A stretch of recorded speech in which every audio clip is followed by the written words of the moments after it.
ஹாய்ங்க. இன்னைக்கு நம்ம பார்க்க வந்திருக்கிறது ஒரு 2 BHK அப்பார்ட்மெண்ட்டுங்க. இது ஃபுல் ஃபர்னிச்சரோட ஒரு ஸ்மார்ட் ஹோமா சேல்ஸுக்கு வந்திருக்குங்க. அந்த வீடை பார்க்குறக்காக தான் இன்னைக்கு வந்திருக்கோம். வாங்க அந்த வீடு எப்படி இருக்குங்கிறத உள்ள போய் பார்க்கலாம். பில்டிங்கோட அளவுன்னு பார்த்தீங்கன்னா 980 ஸ்கொயர் ஃபீட்டுங்க. இது இப்போ ரீசேலுக்காக வந்திருக்கு. ஓனர் ஃபாரின்ல போய் செட்டில் ஆகிருக்கிறதுனால இந்த வீடை இப்போ சேல்ஸுக்கு கொண்டுட்டு வந்திருக்கிறாங்க. இந்த வீடு ஒரு ஸ்மார்ட் ஹோம்னு சொன்னேன். அது எதனால் அப்படின்னு சொன்னீங்கன்னா, இந்த வீட்டில் உள்ள சுவிட்ச் அத்தனையுமே வந்து பார்த்தீங்கன்னா அலெக்ஸாவோட கனெக்ட் பண்ணியிருக்கிறாங்க. ஆட்டோமேட்டிக்காக நம்ம டைம் செட் பண்ணுறது மாதிரி டிவி வேணும்னா டிவி ஆன் ஆகிக்கிறோம், ஏசி வேணும்னா ஏசி ஆன் ஆகிக்கிறோம், ஃப்ரிட்ஜ் வேணும்னா ஃப்ரிட்ஜ் ஆன் ஆகிக்கிறோம். அந்த மாதிரி அவங்க எதை எதிர்பார்க்குறாங்களோ அதை நம்ம இருக்கிற இடத்துல இருந்தே கண்ட்ரோல் பண்ணுற மாதிரியான ஒரு பிளானில் இந்த வீடை வடிவமைச்சிருக்கிறாங்க.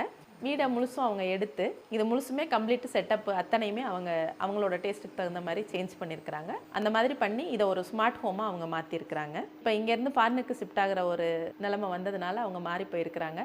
இதை வாடகைக்கு விட விருப்பம் இல்லாததுனால இதை இப்போ சேல்ஸுக்கு கொண்டுட்டு வந்திருக்கிறாங்க. இந்த வீடு மட்டும் இல்லைங்க, இந்த வீட்டில் நீங்கள் இப்போ பார்த்த ஃபுல் ஃபர்னிச்சரோட சேர்த்து தான் இந்த வீடை இப்போ சேல்ஸுக்கு கொண்டுட்டு வந்திருக்கிறாங்க. இந்த பில்டிங்காக ஓனர் கேட்டிருக்கிற விலை அப்படின்னு பார்த்தீங்கன்னா 80 லட்ச ரூபா கேட்டிருக்கிறாங்க. இதில் சிறிது மட்டுமே விலை குறையும் அப்படிங்கிறதையும் சொல்லியிருக்கிறாங்க.